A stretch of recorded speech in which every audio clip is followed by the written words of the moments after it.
하나님의 말씀은 고린도후서 5장 1절에서 8절입니다. 고린도후서 5장 1절에서 8절입니다. 한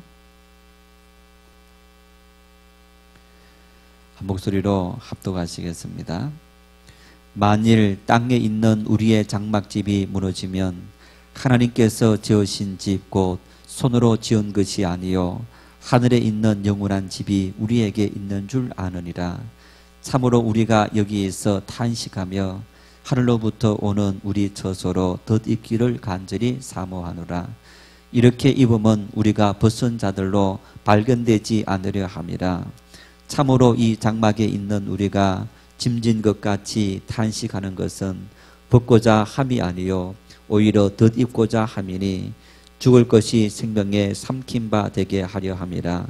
곧 이것을 우리에게 이루게 하시고 보정으로 성령을 우리에게 주시니는 하나님이시니라.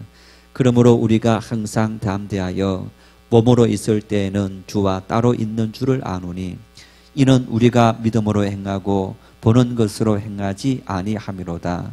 우리가 담대하여 원하는 바는 차라리 몸을 떠나 주와 함께 있는 그것이라. 아멘. 우리나라 사람들이 살아가면서 결혼을 하고 인생을 살아가면서 가장 중요하게 생각하는 것이 뭘까요? 뭐요? 네, 집. 하여튼 그 집에 대한 열망, 이것은 전 세계적으로 우리나라 뭐 교육도 마찬가지고 하여튼 우리나라 사람들이 좀 유별나기도 한 것 같아요. 그 이유는요, 여러분 우리나라는 인구 밀집도 땅에 비해서 살아가는 사람의 숫자가 굉장히 많은 겁니다. 예를 들어서 유럽의 작은 나라들, 뭐 스위스다, 오스트리아다 이런 나라들이 이제 우리와 비슷한 땅을 갖고 있는데 그 나라들의 인구는 얼마냐? 800만 명에서 1000만 명입니다. 우리는 얼마입니까? 5천만 명. 5배 더 많이 살아가는 겁니다. 우리나라에서 여러분 태국까지 비행기로 몇 시간 걸리는지 아세요? 한 5시간 반 정도 걸립니다. 이렇게 바람에 따라서 30분 줄어들기도 하고 늘어나기도 하는데 여러분 태국까지 비행기로 5시간 반. 서울에서 제주도까지는요 비행기로 이제 50분이면 딱 떠서 50분이면 갈 수 있는 이제 그 정도 거리인데 미국의 서쪽인 LA에서 저 동쪽인 뉴욕까지 비행기 타면 몇 시간인지 아세요? 5시간 걸립니다. 그 미국이라는 땅덩어리는 우리나라에서 태국까지 가는 그 땅덩어리 길이까지 그 정도로 길다는 겁니다.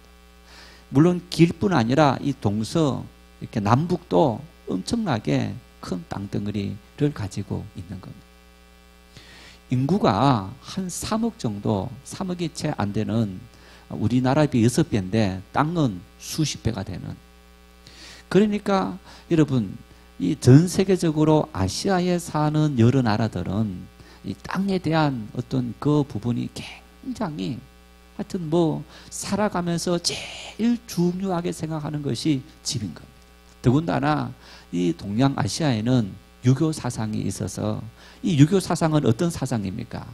유교 사상의 병폐 중에 하나가 체면.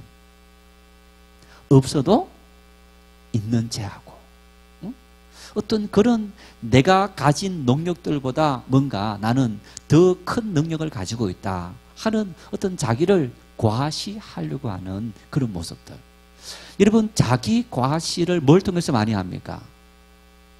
우리가 어떤 가지고 있는 지적인 그런 능력들은 자기 과시가 되지 않습니다. 학위들은 될 수 있지만은 그래서 입고 있는 옷, 타고 다니는 자동차, 그리고 사는 집. 어디에 몇 평짜리 집에 산다.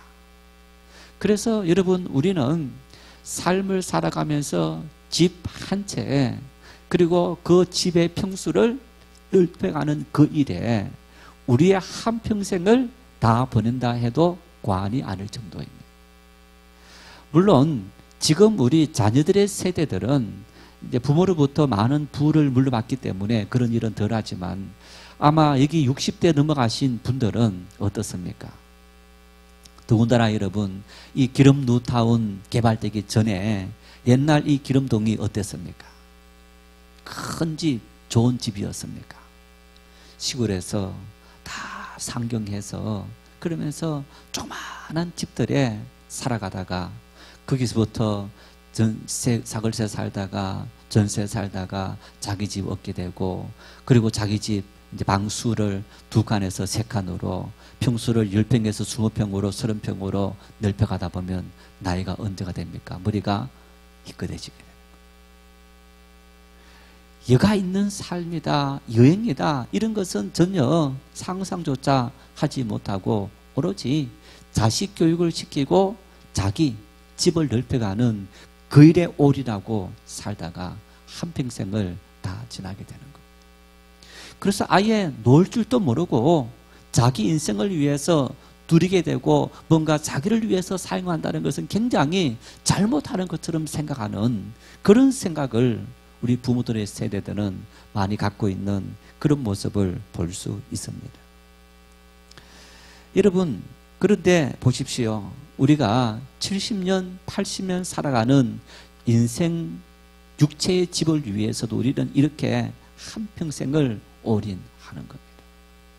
그렇다면 우리 믿는 그리스도인들은 육체의 집만 존재하는 것이 아니라 우리 영의 집이 존재한다. 그 영혼의 집은 70년, 80년 끝나는 것이 아니고 영원히 지속되는 집이다 라고 했는데, 우리가 이 영혼의 집을 위해서 얼마나 애를 쓰고 노력하고 최선을 다하는 삶을 살아가고 있는가. 오늘 바울 사도는 우리에게 그러한 얘기를 하고 있습니다. 오늘 그리스도인들은 육신을 위한 장막집만을 위해서 살아가야 될 존재가 아니고 우리가 영원히 살아가야 될 영생의 집을 위해서도 우리가 얼마나 애를 쓰고 노력하는 삶을 살아가야 하는데, 우리가 과연 그 일을 어떻게 행하고 있느냐. 고린도 교회 성도들에게 그러한 사실들을 말씀하고 있는 겁니다. 한번 1절 말씀을 다시 한번 읽겠습니다. 만일 땅에 있는 우리의 장막집이 무너지면 하나님께서 지으신 집 곧 손으로 지은 것이 아니요 하늘에 있는 영원한 집이 우리에게 있는 줄 아느니라. 이 말씀은 4장 18절 마지막 절에 우리가 주목하는 것은 보이는 것이 아니요 보이지 않는 것이니 보이는 것은 잠깐이요 보이지 않는 것은 영원함이라. 이 말씀에 대한 설명이기도 합니다. 우리가 주목하는 것은, 우리가 바라보는 것은, 우리의 시선이 고정되고 우리 인생의 핏대로 삼는 것은 보이는 것이 아니고 보이지 않는 세상을 향해서 우리는 궁극적으로 달려가야 될 그런 사람이다. 그러면서 바울 사도는 5장으로 넘어오면서 구체적으로 우리가 살아가는 삶의 현실 속에서 설명을 하고 있습니다. 1절 말씀처럼 땅에 있는 우리의 장막집이 무너지면, 그러면서 하나님께서 지으신 집 곧 손으로 지은 것이 아니요 하늘에 있는 우리의 영원한 집이 우리에게 있는 줄 아느리라. 여러분, 그런데 이 말씀은 단순히 우리가 사는 어떤 집, 그 집만을 의미하는 것이 아니라 이 말씀의 더 의미는 바로 우리의 이 육체의 집을 의미하는 겁니다. 육체라는 것은 여러분, 이 땅 우리가 살아가는 우리 영혼이 거하는 집이라는 겁니다. 어떤 이 집이 무너지면, 우리가 죽게 되면 죽게 된 그것으로 끝나는 것이 아니라 영원한 나라에서 또 우리의 집이 시작된다 하는 사실들을 바울 사도는 이 말씀을 통해서 이야기하고 있는 겁니다. 그래서 여러분, 이 말씀 속에 이 육체는 한계를 가지고 있다. 때가 되면 이 육체는 중단되고, 그리고 우리에게 새로운 나라가 열려지게 된다. 영적인 세상, 하나님의 나라가 열려진다라는 사실을 오늘 바울 사도는 이야기하고 있는데, 그 의미는 그겁니다. 고린도 교회 성도들이 어떤 문제에 있었습니까? 당파를 만들어서 누가 서로 높다, 우리가 서로 높다, 어떤 이런 파벌이 일어났고 분쟁이 일어났고, 그러면서 뭔가 이 땅을 살아가는 겉으로 드러난 일들을 추구하는 그런 삶을 살아갔던 그들에 대해서 계속적으로 쭉 설명하면서 바울 사도는 너희들이 지금 안고 있는 육체의 영광, 육체의 체면, 육체적으로 누리는 더 높고 그리고 인정받는 그것을 위해서 살아가고 있는데, 아니다. 그것은 잠깐이고 그것보다 더 중요한 하나님의 나라가 있고, 그 하나님의 나라에서 우리가 어떤 집을, 어떤 옷을 입고 살아가느냐, 그것이 우리의 삶에는 더 중요한 일이다 하는 사실들을 이야기하고 있는 겁니다. 그러면서 여러분, 바울은 말합니다. 내가 이 모든 것을 다 배설물로 여긴다. 한마디로 말하면 육체적으로 내가 안고 살아갔던 나를 위한 모든 것, 그것이 내 어떤 명예, 내 지식, 그리고 내 가문, 또 내 어떤 학벌, 내 가진 능력들, 그 모든 것들은 다 배설물로 여긴다. 그것이 중요한 것이 아니라 하나님의 나라가 내 인생에는 훨씬 더 중요하다는 사실들을 나는 알고 있기 때문이다 하면서 바울 사도는 그의 모든 인생의 초점을, 그리고 바라보는 목적을 이 땅이 아니라 하나님의 나라에 그 목적을 맞추어서 살아갔던 그런 모습을 볼 수 있습니다. 이어서 본문 2절 말씀에 이렇게 말씀합니다. 함께 읽겠습니다. 참으로 우리가 여기에서 탄식하며 하늘로부터 오는 우리 처소로 더딥기를 간절히 사모하노라. 여러분, 바울 사도는 오늘 여기에서, 여기 장막집을 의미하는데, 이 장막집을 의미하는 것으로 슬픔과 고통 가운데 살아가는 우리들의 현실적인 삶을 의미합니다. 그래서 이 말씀은 그냥 이해하면 육체를 안고 살아가는 인생들은 저마다 탄식할 수밖에 없는 많은 인생의 고통이 찾아온다. 여러분, 나이가 들면 병드는 것이 정상입니까? 정상이 아닙니까? 정상입니까? 아닙니까? 예, 지극히 정상입니다. 어제 아니고 그저께 월요일 날 이제 조금 무리하면 이 어깨 막 결이고 이제 목에 좀 디스크 증상이 이렇게 있어서 좀 무리하면 이렇게 좀 당기고 해서 한 번씩 물리치료를 받는데, 이제 물리치료를 받으러 갔어요. 좀 그 다른 이야기인데, 월요일 날 원래 병원에 사람이 많다 해서 잘 안 가는 편인데 화요일 어제라고 공휴일이 해서 이제 갔어요. 30분, 1시간 20분이 지났는데 저보다 늦게 온 사람들이 막 이렇게 그 진료를 받기 시작하는 거예요.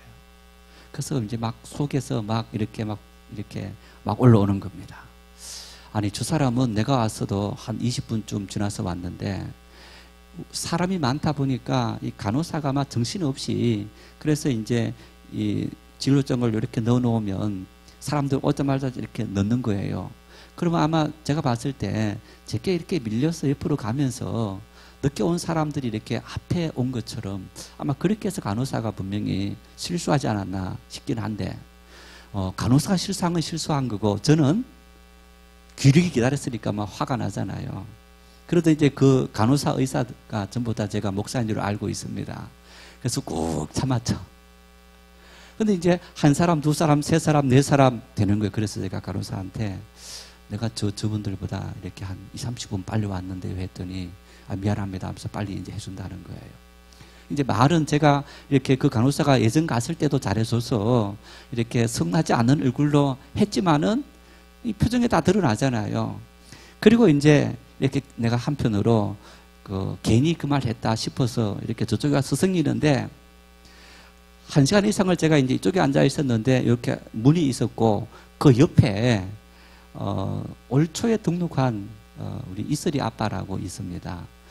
이제 거기가 이렇게 있는 줄 몰랐는데 목사님 이러는 거예요. 누가 봤더니 이제 이슬이 엄마, 이슬이 아빠, 이슬이 할머니가 이렇게 왔는데, 할머니가 손목이 이렇게 다쳐서 이제 병원에 와서 한참을 기다리고 있었던가 봐요. 제가 거기서 만일 막 소리쳐서 이것들이 한 시간 동안 기다리고 또 순서 대바꾼다 만일 했다면 어떤 사태가 벌어졌을까? 네, 여러분. 근데 이제 얘기 초점은, 아니, 목사님 왜 병원 왔습니까? 그래요. 간혹 이렇게 만나면, 우리 목회자들은 안 아픈 줄 아는 거예요. 예, 아픕니다. 여러분, 바울 사도도 뭐라 말합니까? 나에게 이렇게 고치지 못한 고질병이 있어서 하나님 앞에 내가 3번 기도했더니 바울아, 내 은혜가 내게 족하도다. 그렇게 말씀했다는 거예요. 여러분, 육체를 안고 사랑하는 사람은 누구든지 다 삶에 고통이 찾아오고 아픔이 찾아오고 그리고 어려움이 찾아오는 겁니다. 어제 저녁에 집사람이 겨울이 되면 여름이 생각나고 여름이 되면 겨울이 생각난다는 거예요. 그렇지 않습니까? 겨울에 막 혹독한 바람이 불면 어떻습니까? 빨리 따뜻한 바람이 불었으면 좋겠다. 근데 여름에 막 뜨거운 바람이 불면 또 뭐가 생각납니까? 겨울에 찬바람이 생각이 나는 겁니다. 이게 인생인 겁니다. 여러분, 그런데 보십시오.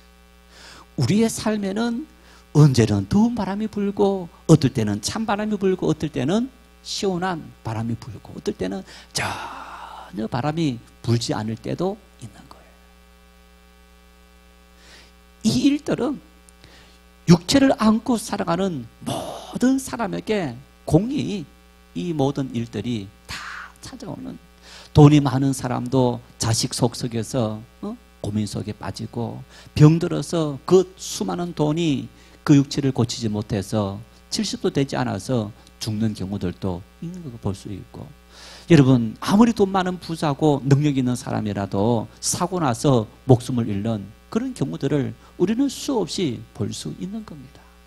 그래서 우리 육체를 안고 있는 이 육체의 삶 속에서 찾아오는 그 모든 것을 가지고 마치 내가 저주를 받았다, 내 인생은 잘못되었다, 여러분, 그런 생각을 가져야 되는 것이 아닙니다. 어떤 생각을 가져야 되느냐? 그래, 육체는 이런 거야. 그러면서 우리가 뭘 바라봐야 됩니까? 영원한 하나님의 나라를 바라봐야 됩니다. 이 인생의 수많은 고통을 가져다주는, 아픔을 가져다주는, 원치 않는 이런 문제를 가져다주는 이 인생을 넘어서 우리가 바라봐야 될 것은, 내가 의지하고 내가 사모해야 될 것은 바로 육체의 몸이 아니라 하나님의 나라 영원한 몸이 바로 나에게 있다는 그 사실을 믿고 바라보는 그 믿음을 다시 생각하고 하나님 앞에 용기를 가지고 설 수 있는 그 믿음이 바로 참된 믿음인 겁니다. 오늘 바울 사도는 우리에게 그렇게 이야기합니다. 여러분, 그러면서 바울이 이렇게 말합니다. 참으로 우리가 여기서 탄식하며 라는 말은, 오늘 이 말씀 속에서 탄식한다는 말은 내 삶에 질병이 닥쳐오고 고통이 닥쳐와서 그것 때문에 신음하고 아파하면서 한숨 씻는 그 모습이 아니라, 오늘 바울 사도는 하늘로부터 오는 우리 저수를 더듬기를 간절히 사모하노라. 그 얘기는 내가 하나님의 은혜를 사모하고 하나님의 나라를 사모하는 어떤 그 마음이 간절해서, 하나님의 나라를 바라보는 그 마음이 간절해서 탄식하듯이, 한숨 쉬듯이, 그러면서 내가 하나님의 나라를 사모하는 그 믿음을 살아가고 있다, 그런 이야기인 겁니다. 적용하면 이런 의미가 되는 겁니다. 여러분, 인생을 살아가면서 열심히 일해서 돈을 벌고 건강을 관리하고 자녀를 키웁니다. 뭐 때문에? 삶의 편안함 때문에, 육신의 삶을 위해서입니까? 오늘 바울 사도의 말을 빌리자면 이런 얘기입니다. 내가 자녀를 열심히 잘 키우고 내 삶을 형통하게 만들고 건강을 관리하는 그 모든 일들은 바로 주님을 위해서, 솔리 데오 그로리아, 오직 하나님의 영광을 위해서. 내가 병들어서 일하지 못할 때는 하나님, 내가 하나님의 일을 해야 되는데, 내가 기도해야 되는데, 예배해야 되는데, 나로 하여금 이 병든 육체가 기도하지 못하고 예배하지 못하도록 하나님 나를 만들고 있군요. 여러분, 우리가 그래서 하나님 앞에서 예배할 수 없고 하나님을 만날 수 없고 봉사할 수 없고 기도할 수 없는, 그것 때문에 힘들어하고 아파하고 그것 때문에 절망하고 탄식할 수 있는 그 믿음, 오늘 바울 사도는 바로 우리에게 그런 이야기를 하고 있습니다. 하늘로부터 오는 저수를 더듬기를 간절히 사모한다. 하나님의 나라를 바라보고 하나님의 나라에 있을 우리의 장막집, 그 장막집을 사모하는 그 일에 내가 탄식하듯이 하나님 앞에 최선을 다하는 그런 삶을 살아가려고 애를 쓰고 노력하는 그런 삶을 살아가고 있노라. 성도 여러분, 가난해서 내 손이 비었을 때 하나님 내일 당장 뭘 먹을까요? 염려하기보다 하나님, 내가 하나님의 전에 바칠 것이 없어서 하나님 송구스럽습니다. 그 마음을 품을 수 있기를 바랍니다. 병들었을 때 하나님, 내가 이렇게 죽습니까? 아직까지 다른 사람에 비하면 내가 살아가야 될 날들이 많이 남아있는데 이렇게 빨리 죽습니까? 여러분, 그게 아니고 내가 이 땅을 살아가면서 하나님의 영광을 돌리고 하나님의 이름을 찬양해야 될 그 시간이 줄어들게 되어서 하나님 너무너무 가슴이 아픕니다. 내가 하나님의 자리, 교회 자리를 지키고 함께 하나님을 예배하는 그 일을 내가 해야 될 텐데 하나님, 내가 그것을 할 수 없어서 가슴이 아픕니다.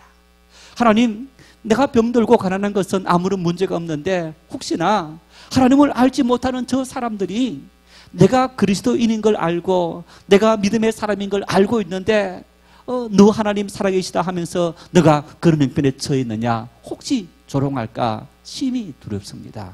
여러분, 우리가 그 마음을 품고 탄식할 수 있는 마음, 바로 바울 사도는 그런 이야기를 이 말씀을 통해 하고 있는 것을 볼 수 있습니다. 이어서 본문 3절에 육체가 죽기 전에 새로운 몸으로 더디기를 사모한다는 바울 사도의 마음의 이유가 구체적으로 나타납니다. 왜 바울 사도가 죽기 전에 새로운 몸으로 더디기를 사모하는 겁니까? 우리 3절 말씀 같이 읽겠습니다. 이렇게 입으면 우리가 벗은 자들로 발견되지 않으려 함이라. 이렇게 입으면 우리가 벗은 자들로 발견되지 않으려 함이라. 여러분, 벗는다란 말은 무슨 얘기입니까? 옷을 입지 못했다. 그래서 이 말은 장막집이 없다라는 얘기입니다. 그래서 이 말은 다시 말하면 우리가 하나님 앞에서 구원 얻는 하나님의 백성이 되지 못한다, 이런 의미가 있는 겁니다. 다시 말하면 바울 사도는 하나님의 나라 영원한 생명 구원을 위해서 끝까지 달려간다는 얘기입니다. 여러분, 구원 받았습니까? 믿습니까? 그런데 언제까지 이 구원을 지켜야 됩니까? 하나님께 가는 그 순간까지 우리는 이 구원을 지켜야 됩니다. 지금 바울 사도는 그 말입니다.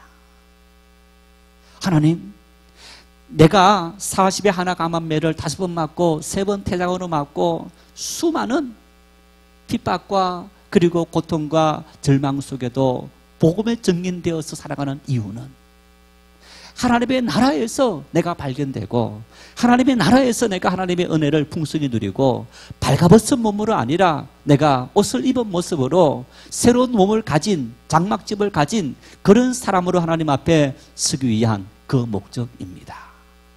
그 목적을 바울 사도는 이야기하고 있습니다. 그러면서 4절 말씀은 구체적으로 설명하고 있습니다. 왜 바울 사도가 더듣기를 사모했느냐, 왜 사모했는지 구체적인 설명을 하고 있는데 4절 말씀 같이 읽겠습니다. 참으로 이 장막에 있는 우리가 짐진 것 같이 탄식하는 것은 붙고자 함이 아니요 오히려 더딛고자 함이니 죽을 것이 생명에 삼킨 바 되게 하려 함이라. 이 말씀처럼 붙고자 함이 아니고 덧입고자 함이니, 우리가 발가벗어서 이 육체를 벗어버리는 그 삶이 아니라 이 육체 위에다가 우리는 새로운 옷을 덧입고자 합니다. 그러면서 이렇게 말합니다. 죽을 것이 생명에 삼킨 바 되게 하려 함이라. 여러분, 죽을 것이 뭡니까? 이 육체를 말합니다. 장막집을 말합니다. 이 세상을 말합니다. 이 세상의 모든 것은 없어질 것, 죽을 것, 끝나버릴 것, 그런 끝나버릴 건데 여러분, 그 모든 끝나버릴 것이 무엇에 삼킨 바 된다고요? 생명에, 하나님의 나라에, 영원한 하나님의 나라 장막집에 우리는 새롭게 거듭난 그런 삶을 살아가야 한다. 여러분, 그런데 보십시오. 바울 사도가, 자, 내가 이렇게 새로운 옷을 입고 새로운 장막집을 덧입고 하나님의 나라를 바라보는 그런 삶을 살아가는데, 이 자연을 통해서 보여주는 것이 오늘 죽을 것이 생명에 삼킴바되게 하려 함이라, 이렇게 말씀했는데, 여러분, 자연의 법칙은 어떤 겁니까? 죽어야 산다는 겁니다. 제가 비유로 말씀을 많이 합니다만은, 여러분, 이 자연의 모든 식물들을 보십시오. 여러분, 이 식물들이 땅에 떨어져서 어떻게 해야만 살게 되는 겁니까? 썩어야, 죽어야 살게 되는 겁니다. 썩고 죽어서 거기에서 싹이 올라오고 많은 열매를 맺히게 되지, 그냥 하늘 그대로 있으면 그 하늘 그대로 죽어있는 그 상태로 계속되어지는 겁니다. 그런데 죽어있는 것처럼 보여지는 그것이 썩어서 거기에서 싹이 나오는 생명의 신비, 죽어야 산다는 자연의 신비가 바로 하나님의 나라, 우리에게도 마찬가지로 진리라는 겁니다. 그래서 바울 사도는 오늘 그 말씀을 하고자 있는 겁니다. 내가 이 땅의 모든 것을 결코 가볍게 여기는 것이 아니다. 물질을 가볍게 여기고 내 건강을 가볍게 여기고 세상의 명예를 가볍게 여기는 것이 결코 아니다. 내가 이 모든 것을 배설물로 여긴다, 던져버린다, 관심이 없다, 그런 것이 아니라, 이 모든 것들을 내가 다 내려놓고 포기하는 이유는 나는 이것보다, 아니 이것하고 비교할 수 없는 더 큰 인생의 목적, 내가 가야 될 그 목적이 있기 때문에 나는 그 목적을 위해서 이 모든 것을 아낌없이 과감하게 다 내려놓고 살아간다. 그런 이야기를 하고 있는 거예요. 고린도 전서 15장이 여러분 부활장이기도 합니다. 그 부활장에 썩을 것이 썩지 아니할 것으로 새롭게 있겠고, 그래서 장례식에 우리가 본문으로 많이 그 말씀을 하고 있는데, 여러분, 그런 바울 사도의 부활의 기조가 이 5장에서도 그대로 나타나는 것을 볼 수 있습니다. 어쩌면 이 고린도 후서에는 바울 사도가 고린도 전서에서 나타났던 여러 가지 문제들을 언급하면서 1장, 2장, 3장, 4장 그리고 5장 넘어가면서 바울 사도의 이 기조가 완전히 달라지는 그런 모습을 볼 수 있는데, 여러분, 바울 사도는 오로지 표대의 신 그리스도 예수, 그리스도 예수를 위해서 자신의 모든 것을 다 내려놓고 살아가는 어떤 그런 삶, 또 그런 처절한 삶을 살아왔던 그 이야기를 이 말씀을 통해서 우리에게 하고 있는 것을 볼 수 있습니다. 그래서 우리는 이런 믿음의 선진의 삶을 통해서 오늘 우리가 도전을 받고 오늘 우리가 어떤 모습으로 살아가고 있는지 우리의 삶을 돌아볼 수 있는 그런 모습을 우리가 함께 나눌 수 있어야 됩니다. 동시에 여러분, 이 말씀은 바울 사도가 이 2절에 이어서 오늘 이 말씀에도 탄식한다, 그런 이야기를 하고 있는데, 여러분, 이 탄식하는 이유가 바울 사도가 내 삶에 닥쳐온 시련 때문이 아니다 라고 했습니다. 하나님의 나라 때문이다 라고 했는데, 그 이유는 이제 이런 의미가 있습니다. 성경에 죽지 않고 성철하신 분이 세 분이 있습니다. 누굽니까? 에녹과 엘리야와 예수님.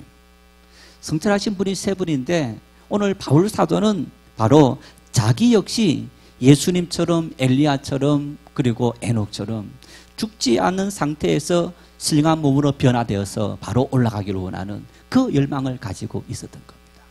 그래서 예를 들어서 이제 사람이 죽고 내가 죽은 이후에 한참의 세월이 지나서 예수님께서 다시 재림하신다, 어떤 그게 아니고 내가 살아있는 동안에 예수님께서 재림했으면 좋겠다, 그 열망을 가지고 바울은 탄식하며 주님 어서 오십시오 라는 어떤 그런 요청을 지금 드리고 있는 그런 바울 사도의 탄식이기도 한 겁니다.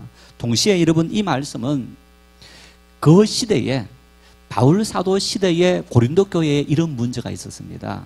이제 초대 2000년 전 초대교회 때 에베소 교회, 고린도 교회, 빌립보 교회, 데살로니가 교회, 골로새 교회, 여러분, 이런 모든 교회에 가장 교회를 어지럽혔던 이 이단들, 어떤 이단이 있었느냐?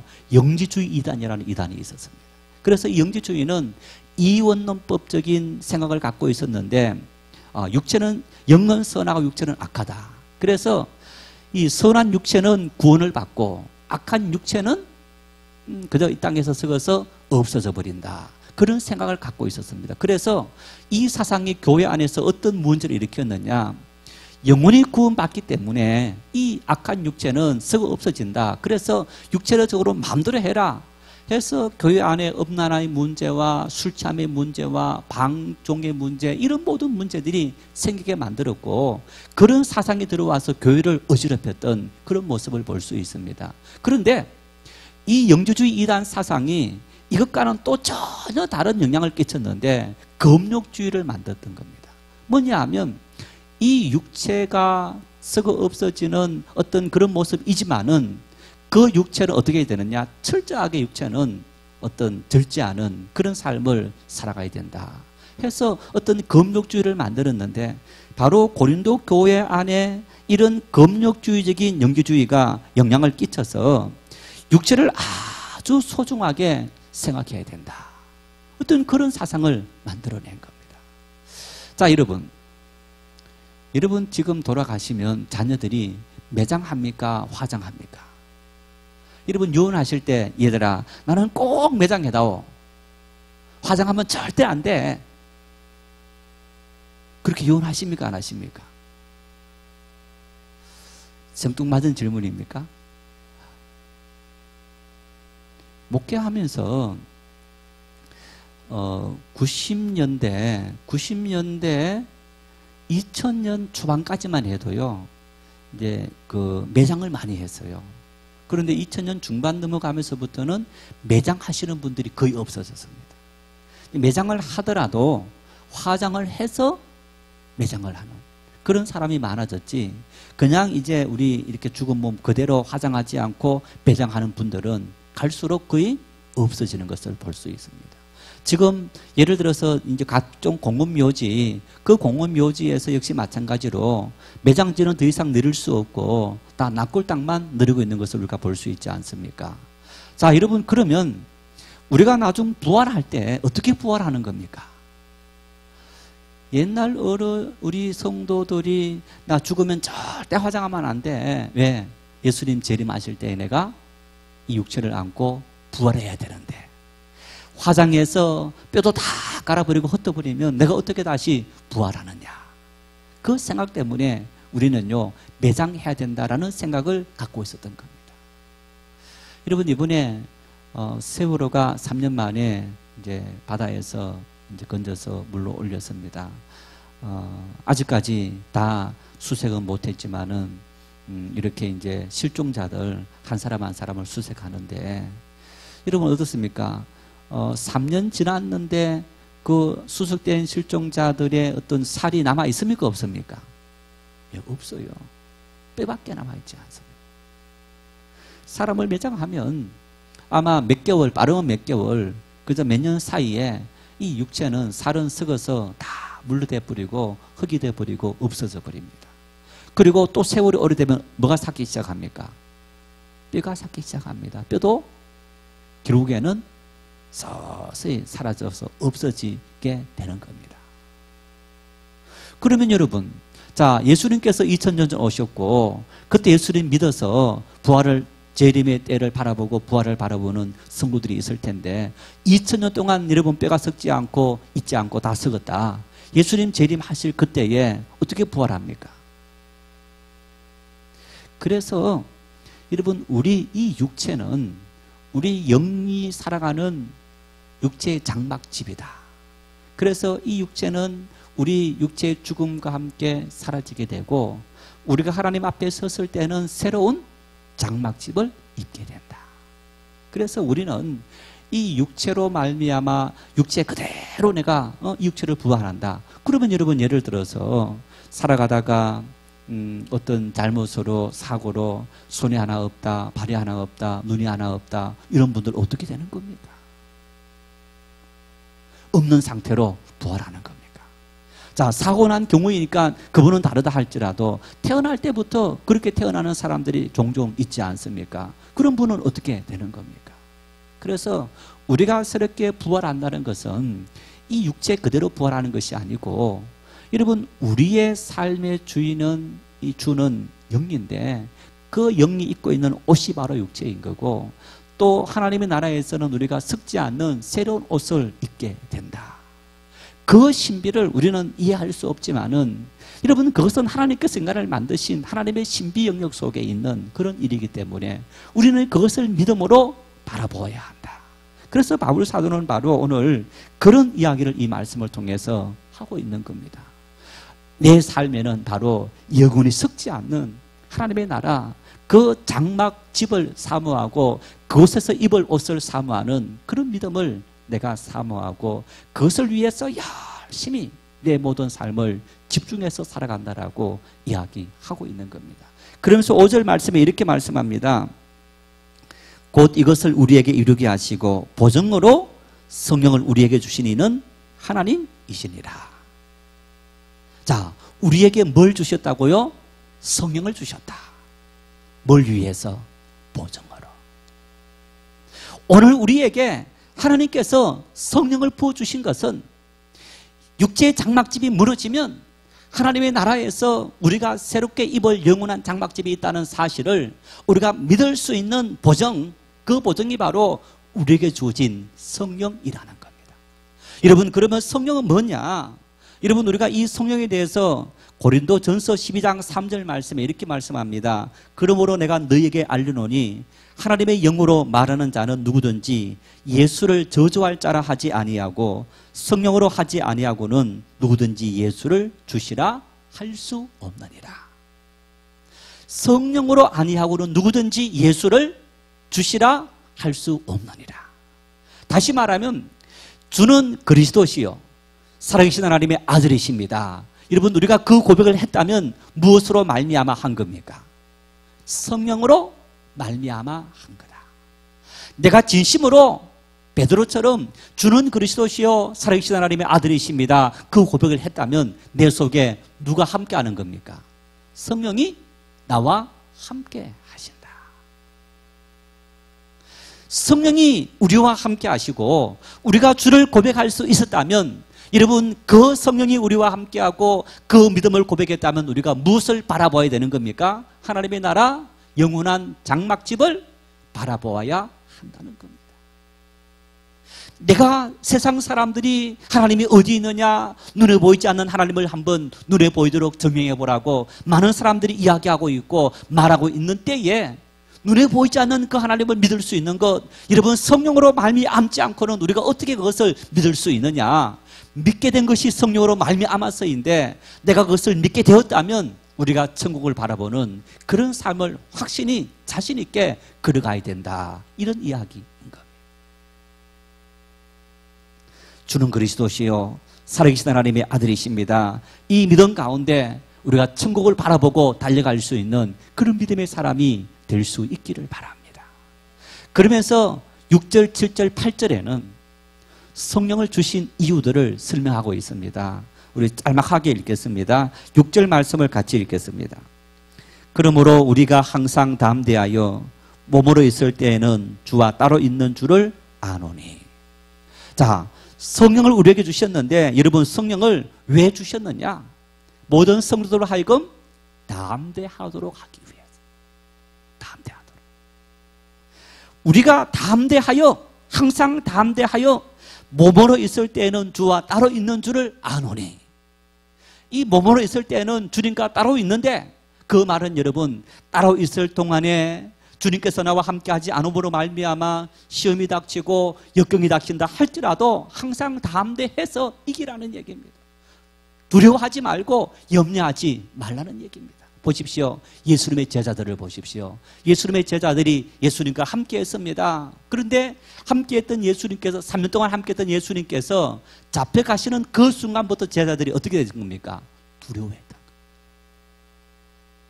늘 함께 했습니다. 부름받은 그 순간부터 함께 했는데 예수님께서 군병들에 의해서 잡혀갑니다. 그 순간부터 제자들이 두려워서 떱니다. 숨었습니다. 그런데 오순절 성령이 그들에게 임하자 예수님이 그들과 함께 있지 않았지만은 떨지 않았습니다. 두렵지 않았습니다. 담대했습니다. 오늘 우리에게 성령을 왜 주셨느냐? 오늘 우리에게 성령을 주신 것은 이 육체를 안고 살아가는, 그리고 하나님의 나라는 보이지 않고 예수님은 우리와 함께하지 않는 상황 속에서 염려하지 말아라. 담대함을 주고 우리에게 어떤 두려움 속에도 이길 수 있는 그 힘과 능력을 주시기 위해서 우리에게 성령을 보내주셨다. 여러분, 그렇다면 우리가 믿음의 삶을 승리하기 위해서는 뭘 사모해야 되는 겁니까? 성령을 사모해야 하는 겁니다. 하나님의 성령이 우리와 함께 하시고 그 성령이 함께 하심으로 우리 믿음을 지켜주고 하나님의 나라를 바라볼 수 있는 그런 믿음을 우리에게 심어주게 된다는 겁니다. 두 번째 이유를 7절에서 말씀하고 있습니다. 7절입니다. 이는 우리가 믿음으로 행하고 보는 것으로 행하지 아니함이로다. 보는 것으로 행하지 않고 믿음으로 행하도록 만들었다. 참 중요한 일입니다. 눈에 보이는 대로, 여러분, 눈에 보이는 대로 평가하고 판단하고 사람에 대해서, 일에 대해서, 우리의 모든 환경에 대해서 판단하지 말아야 한다는 겁니다. 지금 내 손에 있는 물질과 나에게 있는 능력을 가지고 내 인생의 모든 미래를 판단하지 말아야 한다는 겁니다. 우리 자녀들이 지금 당장 있는 그것 가지고 우리의 모든 삶을, 그들의 모든 삶을 예측하고 판단하지 말아야 한다는 겁니다. 왜? 그들에게 누가 있기 때문에? 하나님의 성령이 함께 하시기 때문이다. 하나님의 성령이 함께 있는 사람은 여러분 믿음으로 행하고 믿음으로 판단해야지 우리 눈에 보이는 세상적인 기준으로 판단해서는 안 된다는 겁니다. 왜 성령을 우리에게 주셨느냐? 바로 너 눈에 보이는 대로 판단하지 말고 믿음의 눈으로, 하나님의 눈으로 이 모든 것을 판단할 수 있는 그런 능력을 위해서 우리에게 성령을 부어주셨다. 세 번째 8절 말씀 같이 읽겠습니다. 우리가 담대하여 원하는 바는 차라리 몸을 떠나 주와 함께 있는 그것이라. 여러분, 오늘 이 말씀 속에 마지막 세 번째 성령을 주신 이유는 바로 주님과 함께 거하기를 소망해야 한다 하는 얘기입니다. 하나님의 나라를 소망하도록 우리에게 성령을 부어주셨다. 성령을 부음받은 사람, 성령이 함께하는 사람은 이 땅의 것을 소망으로 삼는 것이 아니고 하나님의 나라를 소망으로 삼는다. 여러분, 그 얘기는 내가 살아가는 모든 삶의 목적이 하나님의 나라 있다는 것. 그 일이 내 모든 삶의 모든 목적, 초점이 맞춰져 있는 겁니다. 우리의 모든 삶에, 우리의 물질에, 내 능력에 최우선 순위가 바로 하나님의 나라, 그게 있다는 겁니다. 그 일을 위해서 우리에게 성령을 부어주셨다. 그렇습니다. 하나님의 은혜가 우리에게 임한 사람, 하나님의 능력이 임한 사람은 그런 삶을 살아갈 수 있게 되는 겁니다. 어떤 집사님이 그런 얘기를 해요.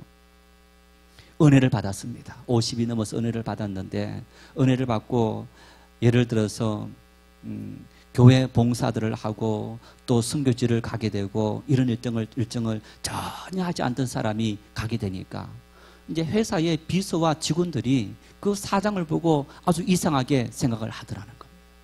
지금까지 10년, 20년 동안 그 회사에서 일을 하면서 지켜봤는데 그런 모습을 전혀 보이지 않다가 어느 날부터 사람이 바뀌어지더라는 겁니다. 주님을 만난 그 순간 내 삶의 목적이, 방향이 달라졌다는 얘기입니다. 성령이 그 마음을 감동시키자 자기 어떤 삶보다도 주를 위한 삶을 내 인생에 가장 최우선순위로 살아가는 그런 삶으로 변화되어졌더라. 여러분, 성령께서 나와 함께 하시느냐? 바로 이 세 가지를 보면서 나는 성령 충만한 삶을 살고 있는지 없는지를 분별할 수 있게 되는 겁니다. 이 성령이 함께하는 사람은 땅의 것을 바라보고 육의 소망을 두는 것이 아니고 하나님의 나라를 바라보고 하나님의 나라 소망을 두고 살아가는 그런 믿음의 사람이 되어집니다. 그래서 여러분, 우리는 이 땅에서 내가 입고 있는 모습이, 안고 살아오는 삶의 모습이 비교해서 초라하다, 초라하지 않다, 능력이 있다 없다, 거기에 관심을 두지 마시고 하나님의 나라에서 우리가 하나님의 영광에 참여할 그 나라를 바라보고 그것을 사모할 수 있는 그런 믿음의 사람들이 될 수 있기를 바랍니다. 그 일을 위해서 성령의 충만함을 사모하고 성령으로 걸어갈 수 있는 그런 믿음의 사람이 되어서 하나님의 기쁨이 될 수 있는 우리 모두가 될 수 있기를 축원합니다.